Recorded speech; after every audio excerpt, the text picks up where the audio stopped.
말씀 보도록 하겠습니다. 말씀 누가복음 24장.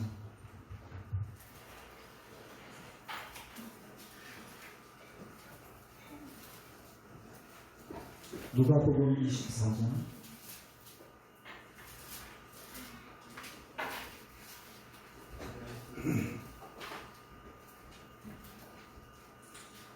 네, 44절에서부터 49절까지의 말씀 우리 함께 보도록 하겠습니다. 또 이르시되 내가 너희와 함께 있을 때에 너희에게 말한 바 곧 모세의 율법과 선지자의 글과 시편에 나를 가리켜 기록된 모든 것이 이루어져야 하리라 한 말이 이것이니라 하시고 이에 그의 마음을 열어 성경을 깨닫게 하시고 또 이르시되 이같이 그리스도가 고난을 받고 제3일에 죽은 자 가운데서 살아날 것과 그의 이름으로 죄사함을 받게 하는 행위가 예루살렘에서 시작하여 모든 족속에게 선포될 것이 기록되었으니 너희는 이 모든 일의 증인이라. 불새가 너희 족속에서 약속하신 것을 너희에게 보내리니 너희를 위로부터 능력으로 지키기까지 이 성에 머물라 하시니라. 아멘. 네, 49절까지 말씀인 것 같습니다. 예, 자리에 앉아주십시오.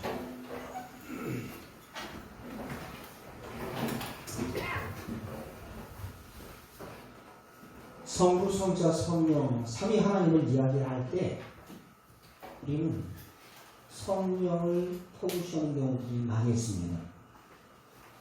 성부 하나님, 성자 예수님. 그러나 성령님에 대해서는 마치 책의 별책부록처럼 우리들이 그렇게 생각할 때가 많이 있습니다. 성령이란 삼위일체 하나님 가운데 한 분으로서 하나님의 한 부분이 아닙니다. 하나님 자신이십니다. 삼위일체란 바로 우리가 이미 잘 알고 있는 바와 같이 하나님께서 삼위, 즉 성부, 성자, 성령으로 계신다는 말입니다. 그 삼위는 세 하나님이 아니라 한 하나님이라는 교리입니다. 그래서 삼위일체라고 이야기를 합니다. 성령은 하나님께 속한 영이 아니라 하나님 그 자신이십니다. 여러분, 예수님께서 승천하신 다음에 성령, 하나님께서 우리에게 오셨는데 예수님께서 뭐라고 말씀을 하셨어요? 내가 간 후에 너희에게 또 다른 보혜사를 너희에게 보내리니 라고 말씀하신 그분이 성령님이세요. 예수님께서 부활하시고 승천하시면서 성령님을 너희에게 보내겠다. 그 전에 뭐라고 말씀하셨냐면 고아와 같이 너희를 버려두지 않겠다라고 말씀을 하셨어요. 고아와 같이 너희들을 버려두지 않겠다. 예수님은 승천하셨고 지금 우리와 함께 계신 분은 성령 하나님이십니다. 예수님은 인간의 육체를 입고 우리와 함께 계셨던 하나님이시라면 성령님은 영으로 세상 끝날까지 우리와 함께 계시는 하나님이시라 할 수 있는 것입니다. 그래서 예수님께서도 그 말씀을 하셨죠. 성령님이 너희와 함께 있을 것이다. 영원히 함께 계실 것이다. 라는 말씀을 하셨어요.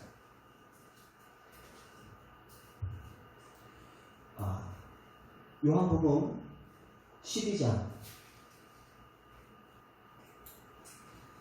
34절에 제가 읽어드리겠습니다.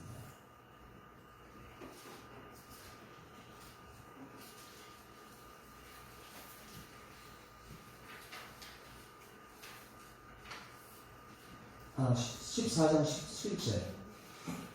제가 16절 읽겠습니다. 내가 아버지께 구하겠으니 그가 다른 보혜사를 너희에게 주사 영원토록 너희와 함께 있게 하리니 라고 말을 했어요. 영원토록 너희와 함께 있게 하겠다. 다른 보혜사를 너희에게 보내겠다 라고 말씀하시면서 17절 그는 진리의 영이라 세상은 능히 그를 받지 못하나니 이는 그를 보지 못하고 알지 못함이라. 그러나 너희는 그를 아나니 그는 너희와 함께 거하시며 또한 너희 속에 계심이라 라고 이야기하고 있어요. 너희 속에 계심이라. 그래서 나중에 여러분들 고린도전서에 보면 너희 몸이 하나님의 거룩한 성령의 전인 줄을 알지 못하느냐라는 말씀을 하시죠. 그렇죠? 그런 것처럼 여러분들 우리가 성령을 통시하고는 우리가 올바른 신앙생활을 할 수가 없어요. 신앙생활을 올바르게 하기 위해서는 창조주 하나님에 대한 바른 이해와 또 십자가에 대한 피 흘려 죽으시고 부활하신 그 주 예수 그리스도를 통해서 우리가 죄사함을 받은 그 은혜를 또 이해하는 것도 예수 그리스도에 대한 것도 중요하고 못지않게 예수님의 승천하신 이후에 세상 끝날까지 우리와 함께 계셔서 항상 역사하시는 성령에 대한 바른 이해도 그게 못지않게 중요하다라는 것입니다. 그래서 예수님이 승천하신 후에 우리에게 오셔서 우리와 함께 하시는 그 하나님이 바로 성령님이신 것입니다. 그래서 예수님은 이 땅에 오셔서 33년 동안 계셨지만 성령님은 예수님께서 승천하신 이후에 우리에게 오셔서 세상 끝날까지 우리와 함께 하실 것입니다.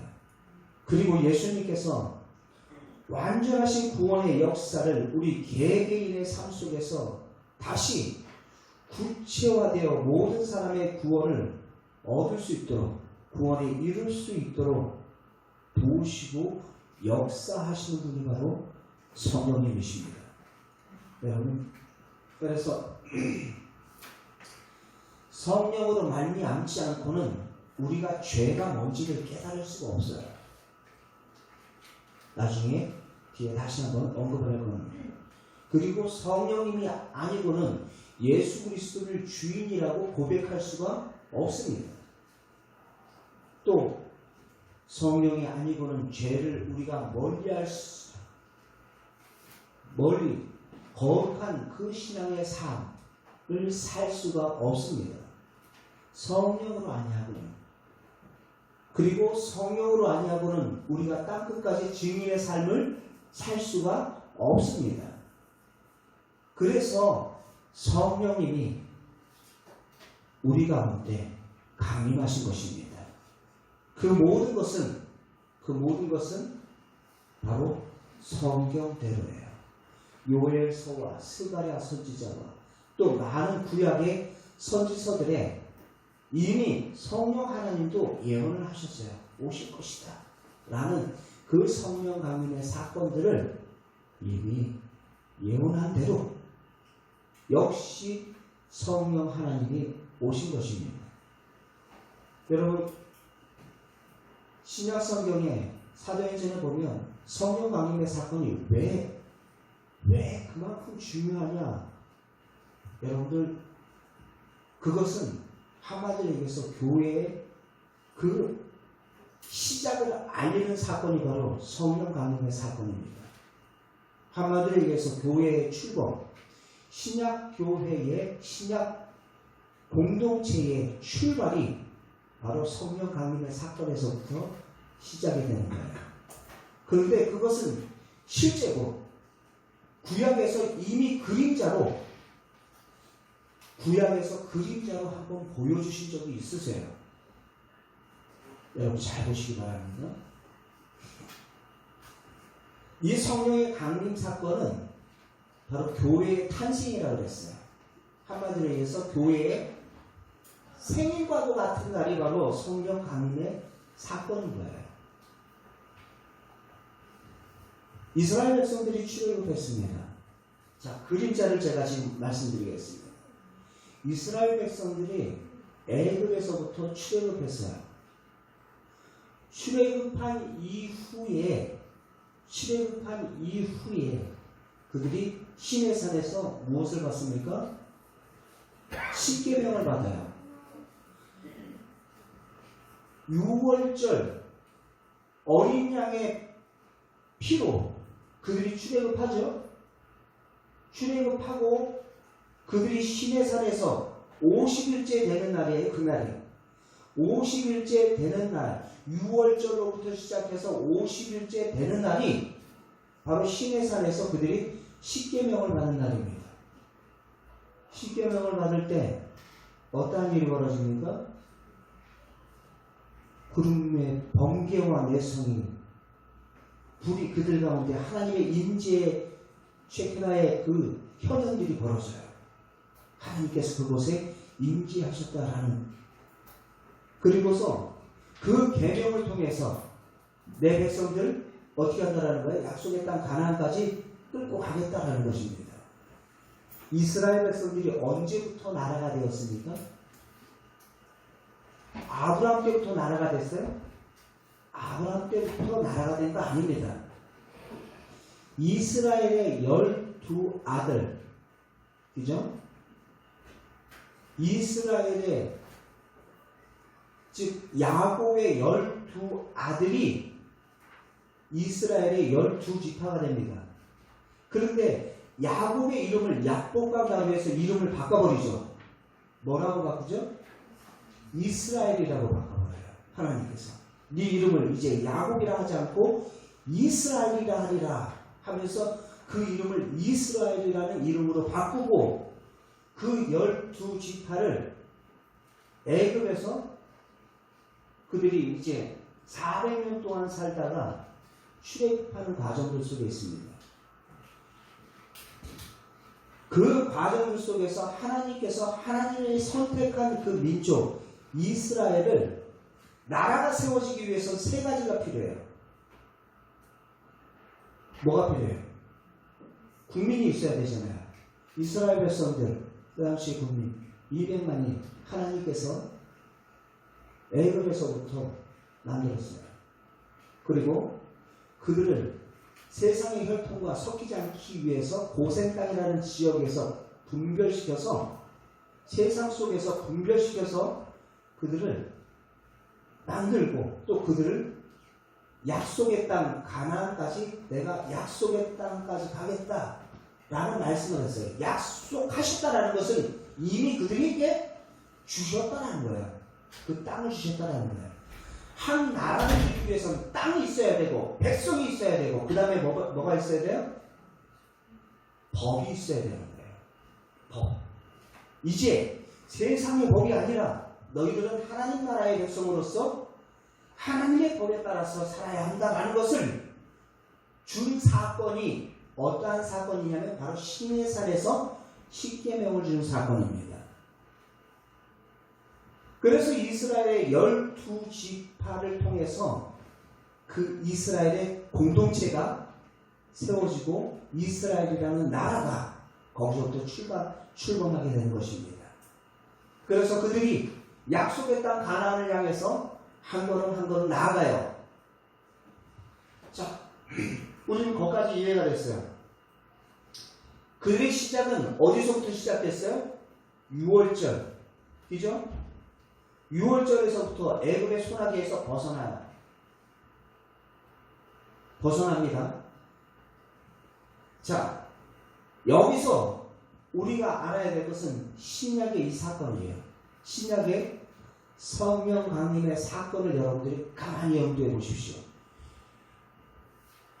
사도 요한이 뭐라고 이야기를 하죠?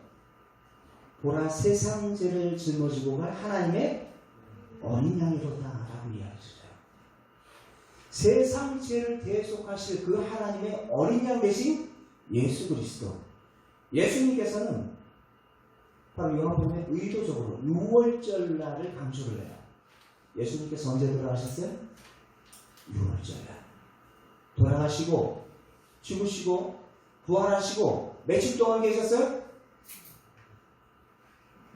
여러분, 예수님께서 부활하신 후 40일간 이 땅에 계시면서 제자들을 비롯해서 많은 성도들에게 여러 차례 나타내 보여주셨어요. 그 다음에 하나님 나라의 일을 전했다라고 사도행전 1장 3절에 말씀을 하고 계십니다.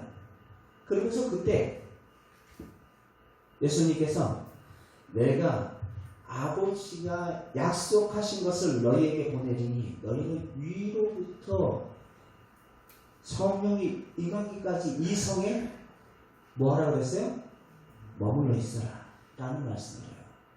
머물러 있어라 라고 말씀을 하시면서 딱 며칠째요? 10일째. 자, 합치면 며칠이에요? 50일째가 딱 차는 거예요. 구약 성경에 출애굽한 다음부터 시내산에서 십계명을 받을 때가 딱 50일째예요. 그리고 예수님께서 그 이스라엘 백성들을 출애굽시켰을 때 그 어린 양으로 오셨다는 것은 그 그림자요. 실제가 이제 누가 오셨다는 거예요? 예수 그리스도께서 6월절 대속의 어린 양으로 우리의 죄를 위해서 십자가에 돌아가셨다는 거예요. 돌아가시고 40일 동안 하나님 나라를 전했다라고 사도행전 1장 3절에 말씀을 하고 계세요. 그 다음에 딱 10일째 오셔야 되는 거예요. 누가요? 약속하신 성령이 그때 오셔야 되는 거예요. 그때 오순절 성령 강림의 사건이 벌어지게 됩니다. 벌어졌을 때 여러분들 그것은 교회의 출발이다라고 이야기를 했어요. 아까 구약은 혈통적인 이스라엘을 이야기를 했어요. 그죠? 혈통적인 이스라엘을 이야기를 했는데 신약으로 넘어오면서 혈통적인 이스라엘이 아니라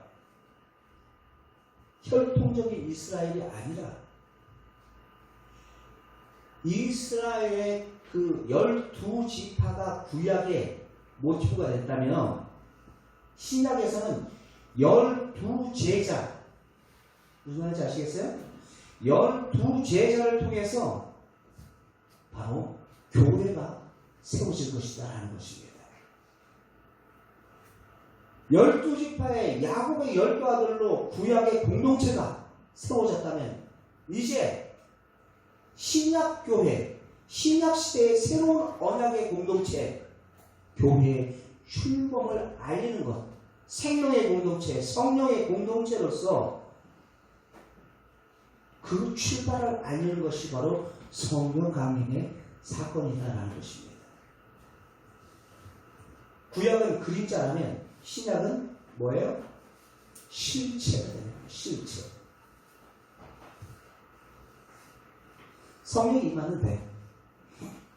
여러분, 성령이 무엇과 같이 임한다고 그랬어요? 사도행전 2장에 보면 바람과 같이 불과 같이라는 표현을 써요. 그죠? 바람과 같이 불과 같이. 십계명을 받을 때 십계명을 받은 그 현장 속에서 이스라엘 백성들 역시 그와 같은 현상들이 벌어졌어요. 똑같이 지금 오순절 성령 강림 사건을 통해서 새로운 교회 시대의 개막을 알리면서 출발하는 그 과정들 속에 바로 이와 같은 역사. 전에는 지역적인 한 나라 이스라엘 선민들을 통해서 열방을 비추는 등불로서 그들을 삼았지만 이제는 신약시대의 교회로서 바로 그 일들을 내가 감당하겠다라는 것입니다. 그것은 성령의 역사로 시작이 되는 것입니다. 여러분, 붐이라는 말 잘 아시죠? 붐. 붐이 뭐예요? 무슨 붐 그럴 때 붐이라는 게 바람이잖아요. 아, 무슨 붐 불었다. 붐이라는 것은 바람이에요. 바람도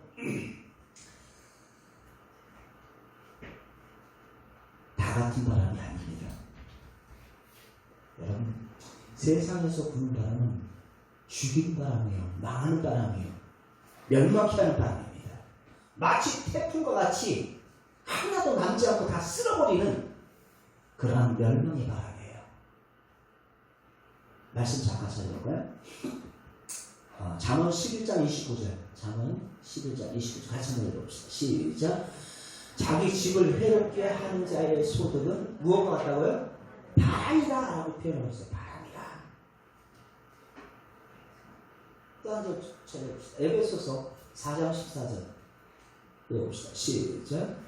이는 우리가 이제부터 어린아이가 되지 아니하고 사람의 속임수와 간사 유혹에 빠져 온갖 교훈의 풍조에 밀려 요동하지 않게 하려 함이라. 온갖 교훈의, 세상의 그 교훈의 풍조가 뭐예요? 바람 풍조예요. 풍조라는 것은 바람의 흐름을 의미합니다. 세상의 바람에 흘려 세상의 바람과 유행에 따라서 망하는 바람을 쫓아 살아가는 것입니다. 미혹되는 것입니다. 풍조 때문에 가정이 파탄되고 사회가 혼란하고 군력이 약화되는 그런 일들이 얼마나 많습니까? 우리 뭐 그런 표현들 하죠. 치맛바람, 그리고 성적도 안 되는 애 막 돈으로 또 뇌물 주업 안에 막 학교에 입학시키고 막 그러는 그런 모든 분위기, 그 분위기가 다 바람 아닙니까? 사치바람, 도박바람, 다 자신과 가정을 망해버리게 하는 그러한 바람이에요. 세속의 바람, 세상이 부는 바람은 그렇습니다. 그것으로 인해서 가족들이 뿔뿔이 흩어지고 태폐의 바람, 세상 풍조의 바람은 파멸을 가져옵니다. 파멸을 가져와요.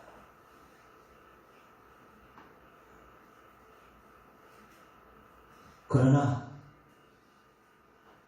초대교회 오순절 성령 강림의 사건 때 불었던 그 성령의 바람은 바로 살리는 바람이에요. 동토의 땅과 같이 얼어버린 그 땅이 마치 봄바람에 그 어린 땅들이 녹아서 생명의 강수가 되는 것처럼 죽은 것과 같은 그러한 초목이 마치 새 숨을 돋아 살아난 것처럼 바로 살리는 역사, 생명의 역사, 성령의 바람은 마치 그와 같다라는 것입니다.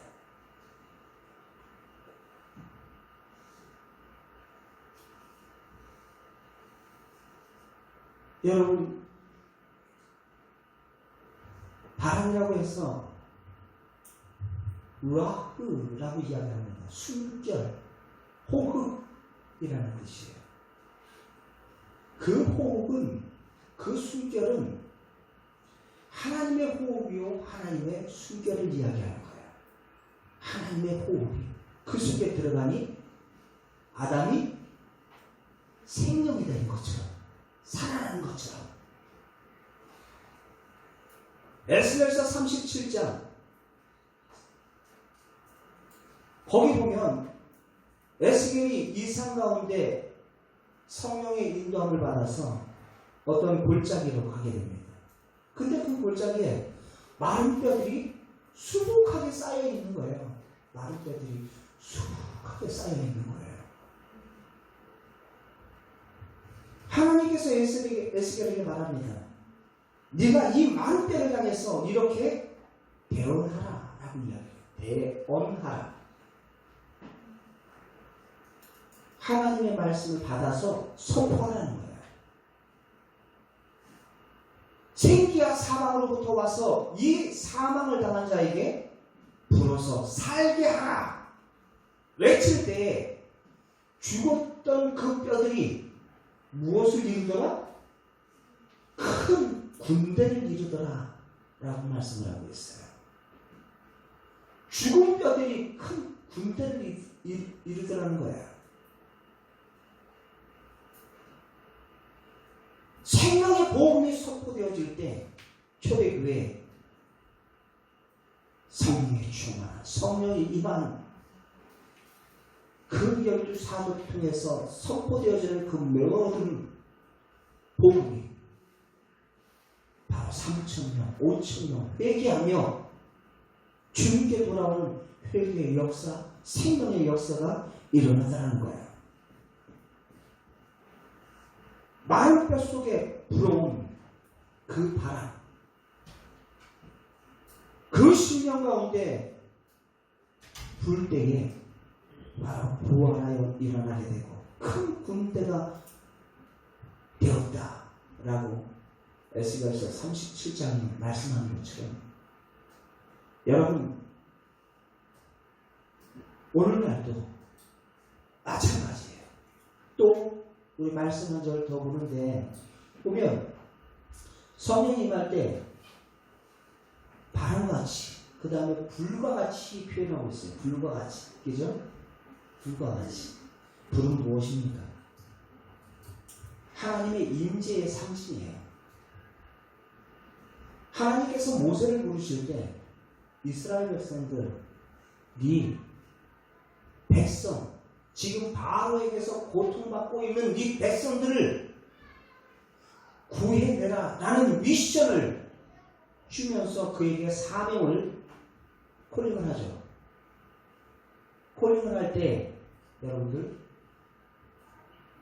그를 떨기나무 가운데서 부르십니다. 부르는데 여러분 나무에 불이 붙으면 어떻게 돼야 돼요? 타서 없어져야 돼요. 산에 산불 나는 거 보세요. 불 나면 타서 없어지는 것이 당연한 거예요. 그런데 출애굽기 3장 2절 말씀을 잠깐 볼까요? 거기 안 나왔습니다. 출애굽기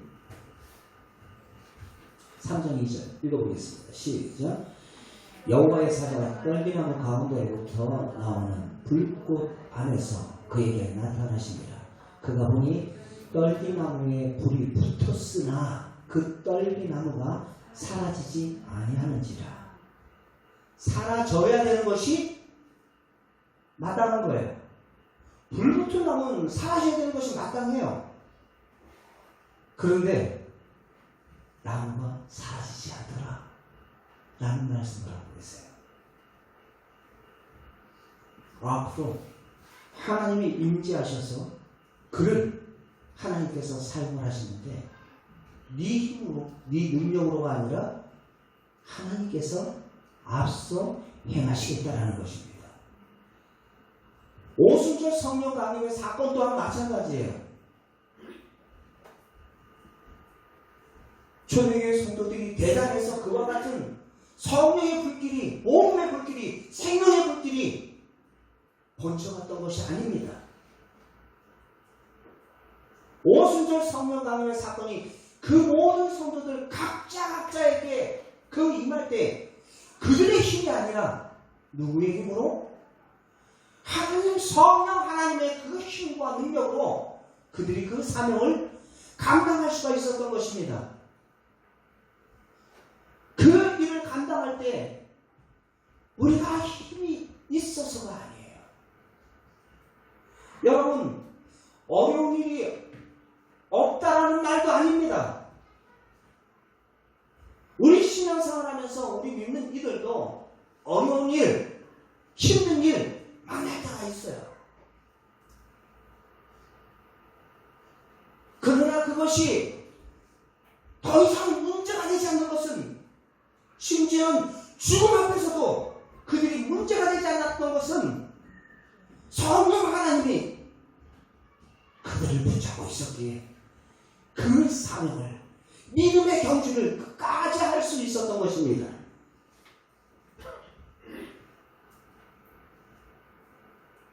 이 시대에 있는 크리스찬들로서 저나 여러분들, 우리는 조금만 힘들면, 조금만 나의 이익에 반하면 그 모든 것들을 다 어떻게 해요?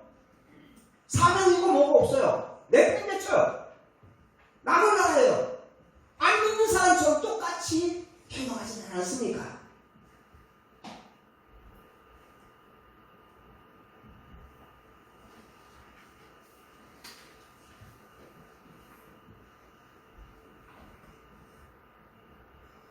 오순절 성령 강림의 사건이 임할 때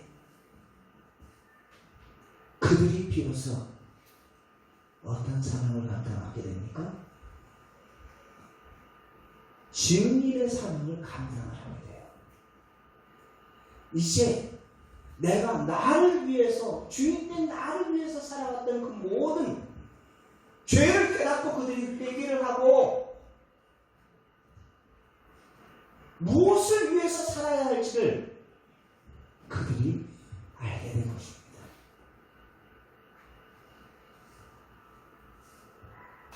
성령이 임하면 어떠한 특별한 은사와 능력을 통해서 자신을 부각하고 자신을 드러내는 그러한 데 쓰라고 우리에게 성령이 임한 건 아닙니다.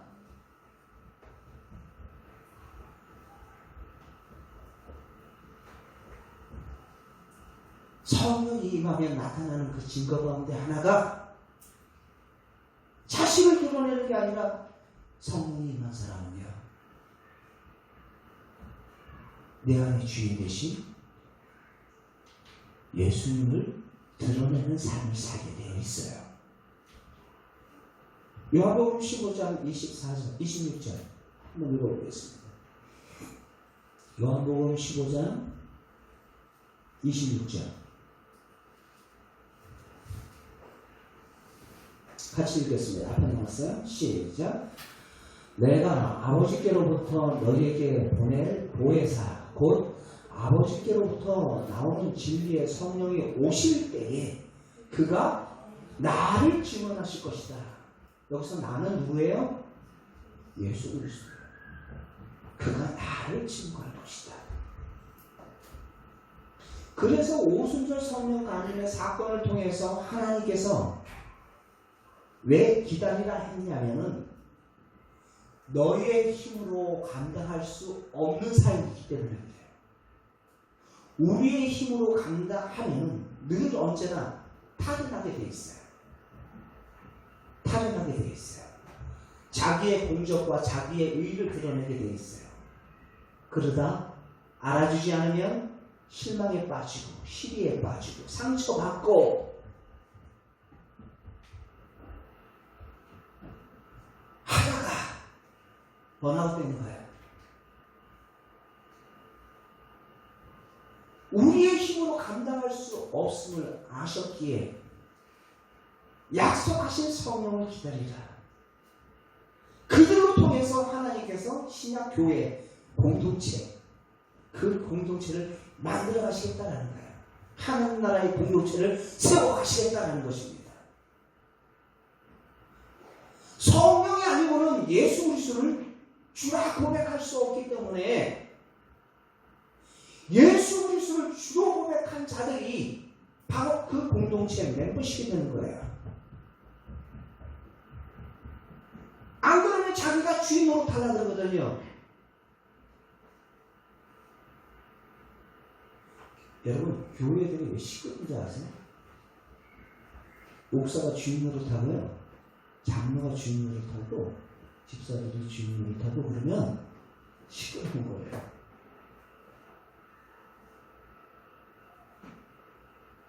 진짜 주인 되신 그분을 내 마음의 주인으로 아직 받아들이지 않았기 때문이에요. 그래서 성령이 아니고는 예수 그리스도를 주라 시인할 자가 없다고 했던 것입니다.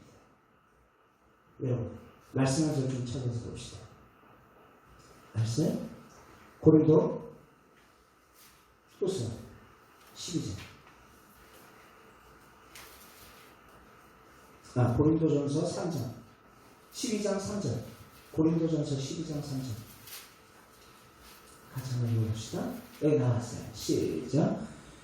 그러므로 내가 너희에게 알려노니 하나님의 영으로 말미암는 자는 누구든지 예수 그리스도를 저주할 자는 하지 아니하고, 잘 들으세요. 그 다음 큰 소리로 시작. 또 성령이 아니고는 누구든지 예수 그리스도를 주인이라고 할 수 없느니라 라는 말을 했어요. 예수님을 주인이라고 했습니다. 성령이 아니고는 예수 그리스도를 주라고 주인이라고 말할 수가 없어요. 아직도 여전히 내가 주인된 삶을 살아가고 있다면 저와 여러분들 아직 성전이 안 된 거예요. 너희 몸이 하나님의 거룩한 성전임을 알지 못하는 거야. 여전히 내가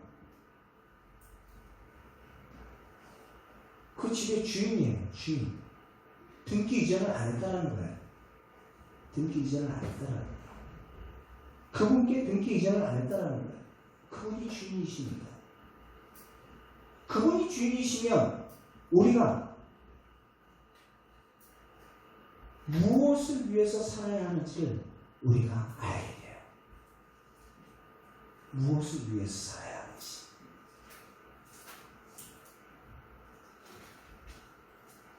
고린도 후서 5장. 고린도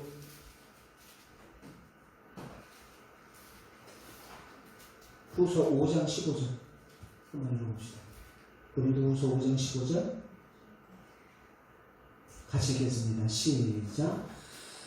그가 모든 사람을 배신하여 죽으심은 살아있는 자들로 하여금 다시는 그들 자신을 위해서, 네가 주인 되지 말고 라는 말이에요. 너 자신을 위해서 살지 않고 오직 그들을 대신하여 죽었다가 살아나신 이 누구예요? 예수님. 예수님을 위해서 살게 하려 함이라. 그분이 우리의 무엇이라는 소리예요? 주인이라는 거예요.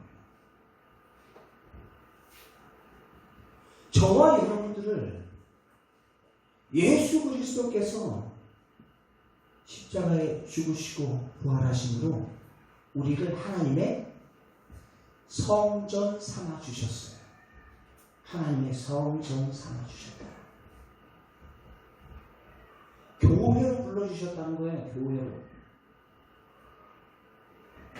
오순절 성령 강림의 사건은 교회의 생일이요. 우리를 교회로 불러주셨다는 거예요. 우리를 교회에 삼아주셨다는 거예요.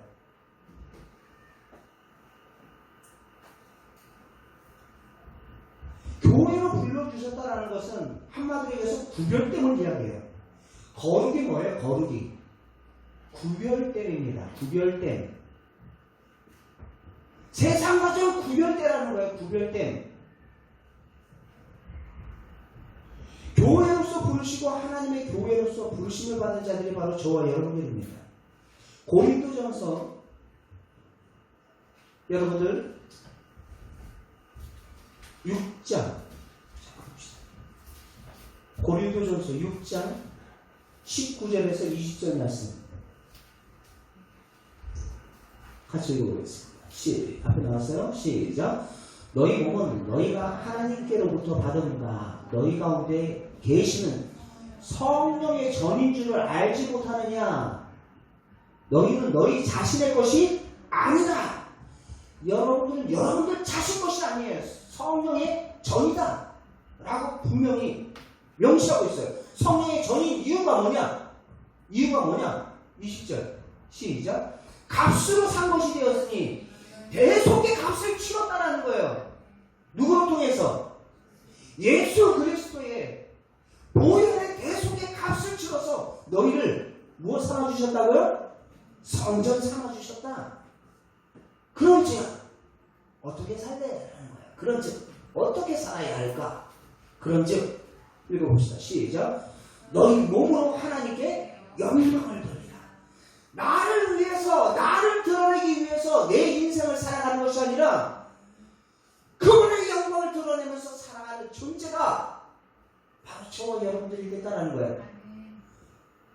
하나님께서 저와 여러분들을 하나님의 성전 삼아주셨어요. 성전 삼아주셨다고요. 교회로서 저와 여러분들을 불러주신 거예요. 이것은 세상과 구별됨입니다. 세상과의 구별됨. 이제 내 힘으로 살지 않겠습니다라는 거예요. 성령의 힘이 있어요. 로마서 8장 보세요. 성령의 인도, 영의 인도함을 받는 자가 하나님의 자녀라 라고 말하고 있어요. 육신의 힘조차 내 힘 따라서 살아가는 존재가 아니라 이제 성령의 이끌림을 받아 살아가는 존재가 바로 저와 여러분들의 삶인 줄 믿습니다. 여러분 아까 얘기했죠. 구별됨이라고. 거룩은 뭐냐? 거창하게 생각하지 마세요.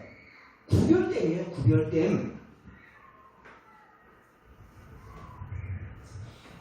잠깐 보겠습니다. 고린도전서 3장 17절 말씀. 고린도전서 3장 17절 말씀. 한번 읽어보겠습니다. 앞에 나왔어요? 시작. 누구든지 하나님의 성전을 더럽히면 하나님이 그 사람을 멸하시리라. 하나님의 성전은 거룩하니 너희도 그러하니라. 하나님의 성전은 어떻다고요? 거룩하니 너희도 그러하다. 여러분 이 말씀을 읽을 때 레위기서 말씀이 떠올라야 해요. 레위기서 11장 45절 말씀이 어떤 말씀을 하냐면 하나님께서 이스라엘 백성들을 출애굽시켜요. 출애굽시킨 다음에 자 앞에 읽어봅시다. 시작. 나는 너희 하나님이 되려고 너희를 애굽 땅에서 인도하여내 여호와라. 내가 거룩하니 너희도 거룩할지어다. 거룩하라는 거예요. 구별되라는 거예요. 세상의 삶의 방식대로 살지 말고 이제 하나님의 나라의 백성으로서 그 법대로 세상의 법이 아니라 하나님 나라의 법대로 살아라는 것입니다. 그래서 그들에게 바로 시내산에서 백성, 법, 나라를 그들을 이스라엘이라는 공동체를 출범시키고 약속의 땅 가나안을 향해서 출발했던 것처럼 어린 양을 기초로 해서 50일째 오순절 사건 때 그와 같은 일들을 시작을 하셨어요. 그런 것처럼 신약에서 오순절 성령 강림의 사건, 예수 그리스도께서 죽으시고 딱 50일째 되는 날 오순절 성령 강림의 사건을 통해서 교회 공동체, 이스라엘의 12지파를 구약의 12지파를 통해서 그들의 공동체를 세웠던 것처럼 신약교회 그 12제자를 가룟 요단을 죽고 새로운 제자를 세우셔서 사도행전에 보면 그 제자들을 통해서 마가디아를 통해서 바로 그 교회를 하나님의 나라 공동체를 세워가시는 것을 보게 돼요. 전체 그림이 우리가 머릿속에 딱 들어가 있으면 아 이게 그림자고 이게 실제구나 라는 것을 보게 됩니다. 자, 여러분 우리는 우리의 힘으로 그 모든 사역들을 감당할 수 없어요. 우리의 힘으로 그 모든 사역들을 감당할 수 없기에 주님께서 오순절 성령 강림의 사건을 통해서 죄가 뭔지를 그들에게 깨닫게 하셨고 죄가 뭔지를 그들이 깨닫게 하면서 너희들 힘으로 살지 마라는 거예요. 죄가 뭔지를 깨닫게 하셨고 그들이 이제 예수 그리스도를 주인으로 영접하고 영접한 예수 그리스도를 주라 고백하는 그 이스라엘의 공동체를 통해서 하나님 나라의 복음의 증인들로 그들을 사용하셔서 오늘날 신약교회를 이루고 계시는 줄 믿습니다. 여러분 성령이 오시면 이것을 깨닫게 한다고 그랬어요. 요한복음 16장 8절 9절 같이 읽어봅시다. 시작. 그가 와서, 여기서 그가 와서, 그는 누구를 가리키냐면 성령이에요. 성령. 시작. 성령님이 와서 죄에 대해서, 의에 대해서, 심판에 대해서 책망하시리라 라는 말씀을 하시면서 죄에 대하여라는 그들이 예수님을 영접하지 않는 것이 바로 죄예요. 이 부분은 주여 주여 말하면서 실제로는 그의 삶 속에서는 예수님을 주인으로 영접하지 않아요. 말 그대로 등기 이전을 하지 않아요. 바로 그것이 비춰지니까 초대교회 오순절 성령 강요 사건 때 우리가 어찌할꼬 죄를 통해 자복하면서 그들이 회개하고 그들에게 벌어졌던 사건이 어떤 사건이에요? 아무도 제 것을 제 것이라 말하는 자가 없더라. 그러면서 어려운 사람들을 위해서 그것을 어떻게 해요? 다 내어놓는 장면이 말해요. 초대교회 보세요. 자신의 소유권을 주장하지 않고 이제 무엇을 위해서 그것을 사용해야 되는지, 무엇이 하나님께서 기뻐하시고 무엇이 하나님의 영광인지 그들이 깨닫게 된 것입니다. 그리고 그 증인의 삶을 내 힘으로 감당할 수 없음을 알았기에 그들이 바로 성령님을 의지해서 바로 그 복음 사역들을 감당했던 것을 보게 됩니다. 여러분, 우리의 힘으로는 감당할 수 없습니다. 성령의 힘과 성령의 능력으로 온전히 그 모든 것들을 감당했을 줄 믿습니다. 우리가 신앙생활을 하는 것도 마찬가지예요. 우리가 신앙생활을 하는 것도 여러분과 마찬가지예요. 자, 우리 이 시간 영상 하나 잠깐 보겠습니다.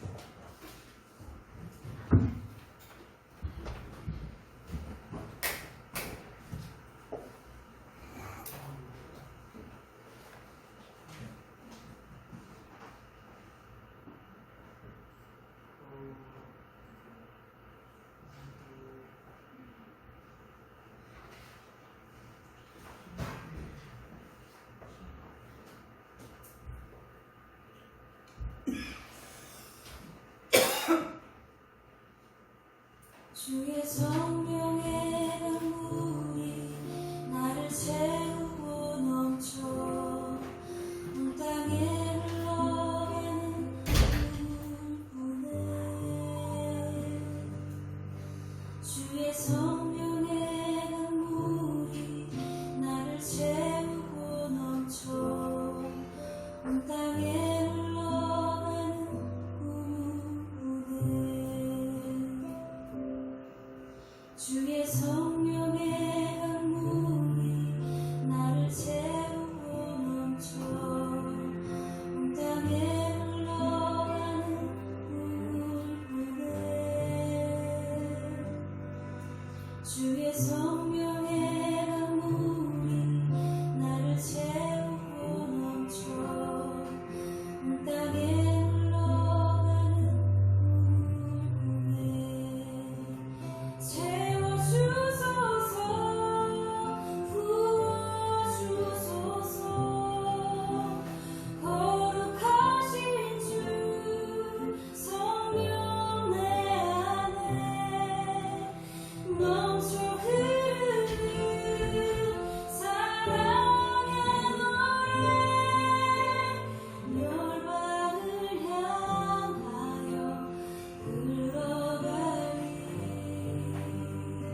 우리 신앙생활도 마찬가지입니다. 우리의 힘으로 하면 어련히 지쳐 쓰러지고 맙니다. 초대교회 성도들이 온전히 성령에 이끌려 거치는 삶을 살았던 것처럼 우리의 모든 삶, 성령으로 말미암지 않고는 우리가 죄인이라는 사실을 깨달을 수 없고 예수님이 나의 주인이라는 사실도 믿을 수 없을 뿐만 아니라 죄를 멀리하고 하나님을 가까이 하는 그리스도인의 삶을 살 수가 없으며 딱 끝까지 진리의 삶 또한 살 수가 없습니다. 우리의 모든 신앙의 모습 속에서 성령 하나님과의 만남이 얼마나 중요하셨으면 승천하시면서 예수님이 당부하신 말씀을 기억하십시오. 약속하신 성령을 기다리라. 우리의 심령 가운데 그러한 갈망, 그러한 갈증이 늘 언제나 있기를 주의 이름으로 축원드립니다.